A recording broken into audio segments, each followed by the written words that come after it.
It's a crossover edition of the Locked On Cowboys and Locked On Commanders podcast. We'd like to thank you for making us your first listen every single day. For your second listen, check out the new Locked On NFL show. 2 shows every single day. One in the morning with Tyler Rowland, one in the afternoon with Tony Wiggins, available wherever you get your podcasts. All right, David, let's do some keys to victory. What do the Commanders need to do on Sunday to get a W?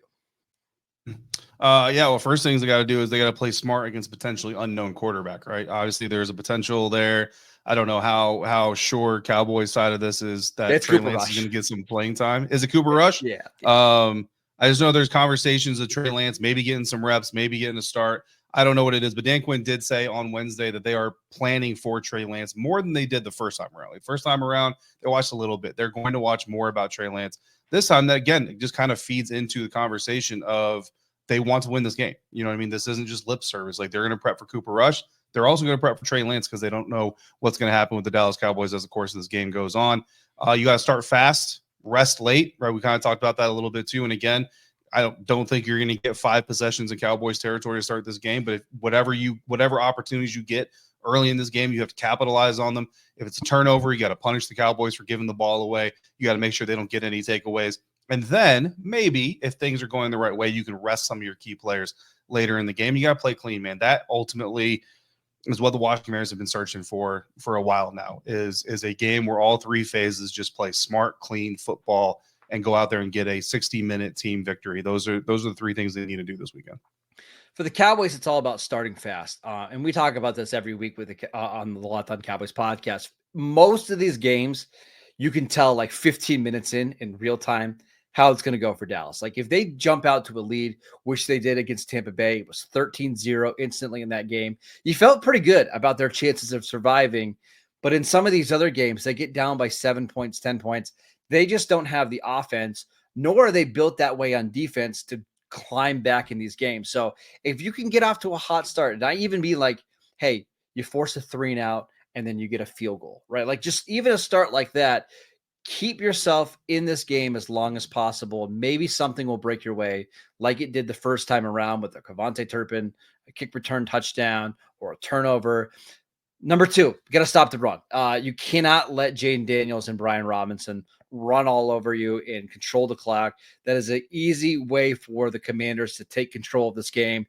And then on offense, the Cowboys have to find ways to create explosive plays. And that's going to be really hard without CeeDee Lamb and really hard with Cooper Rush at quarterback. And maybe we'll see Trey Lance, but whether that means some trick plays or more touches for Cavante Turpin, or heaven forbid they use Jonathan Mingo down the field a little bit, they need to find a way to create these 30, 40, 50-yard chunk plays because, David, this offense just isn't good enough to put together 12, 13, 14 play drives. One of the worst red zone offenses in the league. They have to hit big plays to stay in it.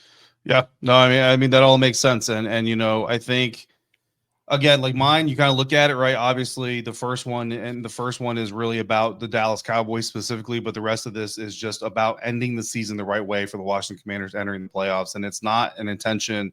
It's not my intention to just look past the Dallas Cowboys. Fortunately, if I look past the Dallas Cowboys, it doesn't really matter because from the press box, I'm not scoring any points anyway. But that's really kind of where we are. You know what I mean? I was telling you this before we recorded my Wednesday episode, starting off with talking about the wild card round, not the Dallas Cowboys. It's just a situation this late in the season.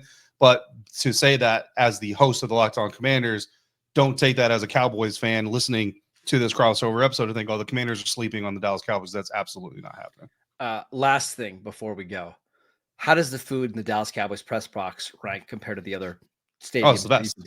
Is it okay? Yeah, it's the best. It's the number 1 press box in the league. Listen, I've been telling my other beat reporters here, like, if there was nothing on the line for the Commanders heading into Week 18, I might actually skip the Dallas trip this year.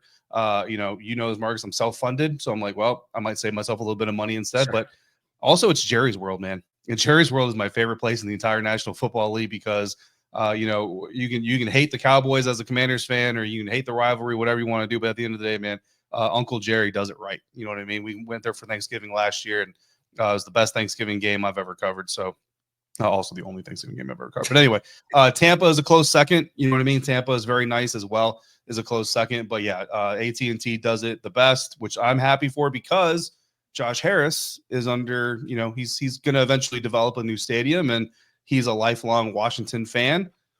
Washington doesn't like Dallas, so he wants to one-up Dallas. He's got to do better than Jerry, and I'm looking forward to seeing what Josh unveils, whether it's 2030 or whenever it comes. I'm excited to see what it is, because hopefully he's looking to top Jerry Jones.